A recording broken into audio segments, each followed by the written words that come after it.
My grandmother's vision of the universe was complex. A whole cosmology of magical entities existed alongside the one God, Allah.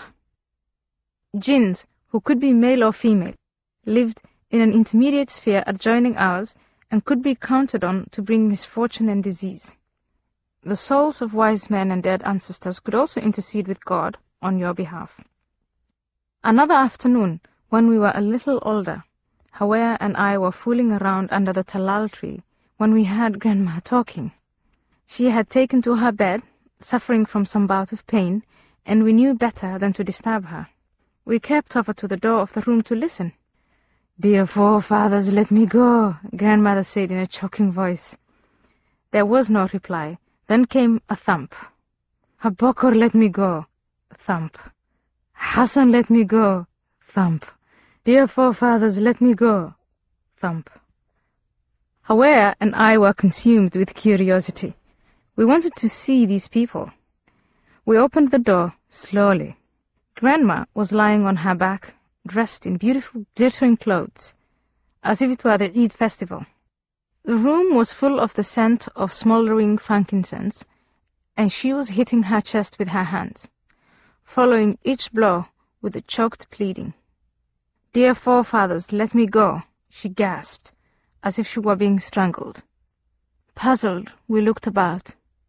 There was no one in the room, nothing that remotely resembled a forefather, not that we had ever seen one. I pushed Hawa back and shut the door as silently as I could, but we were mystified. A few days later, we began to act out the scene. We lay next to one another in bed and begged our imagined forefathers to let us go in choking voices. Grandma burst into the room, followed by Ma. "May you burn in hell!" Grandma screeched at us. "May the devil snatch you!" She chased us around the room and threatened to pack her bags and leave. Ma had to punish us. She needed Grandma. My mother was always out of the house, and this too was because of Afwena. Siad Barre introduced a police state in Somalia and also tried to set up a pretend economy. He allied with the Soviet Union, so Somalia had to become a communist country. In practice, for ordinary families, this meant that they had to wait in a series of long lines for hours under the merciless rays of the Mogadishu sun to receive limited amounts of basic food: flour, sugar, oil, sorghum, rice, and beans. There was no meat, no eggs or fruit, no vegetables, and no olive oil or butter.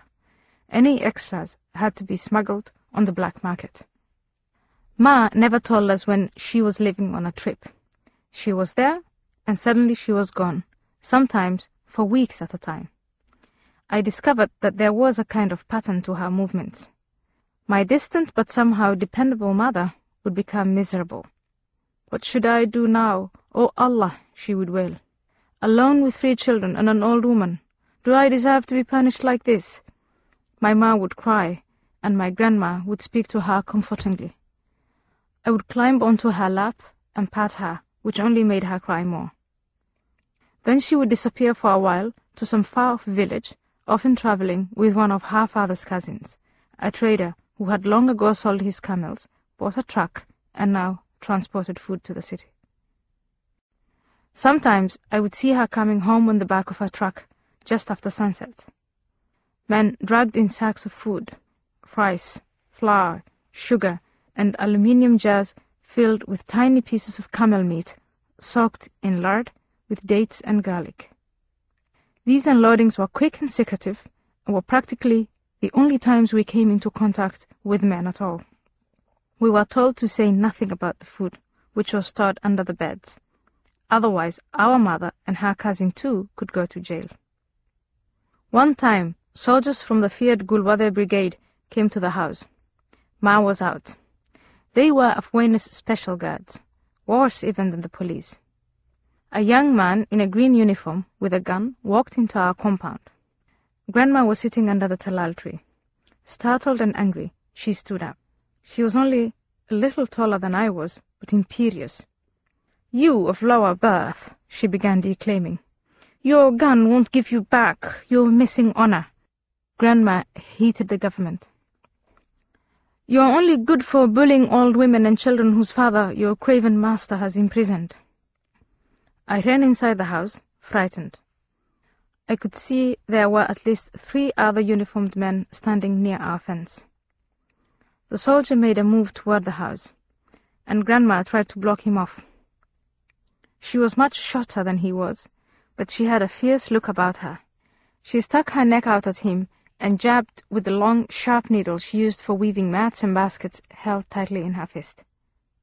The soldier commanded her to get out of his way. "Coward!" Grandma jeered at him. Then he pushed her. She fell back and then ran at him with her needle. "Coward! Coward!" she hissed. For a moment he hesitated. He looked at his colleagues in the distance. I thought he might go.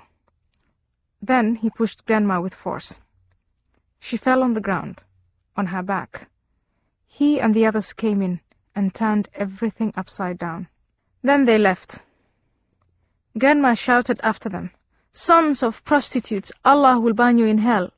She looked exhausted, and the look on her face scared me enough to save my questions for some other time. Much later that evening, Ma returned from her visit to my father in jail. She went there often.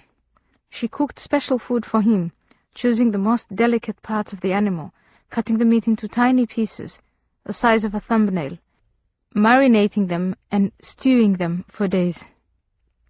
My baby sister Qumman was born when I was 3, but the only thing I remember about her is her death.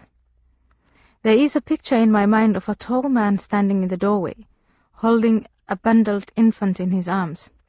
Everyone was whispering, "Inna lillahi wa inna ilahi raji'un. From Allah we come and to Allah we return." I remember pulling Ma's shawl and telling her that this man was trying to take away my sister. I remember my mother just chanting the same words over and over again along with everyone else. Then in my memory the man leaves with Qumman, who's screaming, and Ma follows him, her face blank with pain. Years later, when I became old enough to understand what death was, I asked my mother why baby Qumman had been screaming if she was dead. My mother said I had been the one doing the screaming. It had gone on for hours, as if I couldn't stop.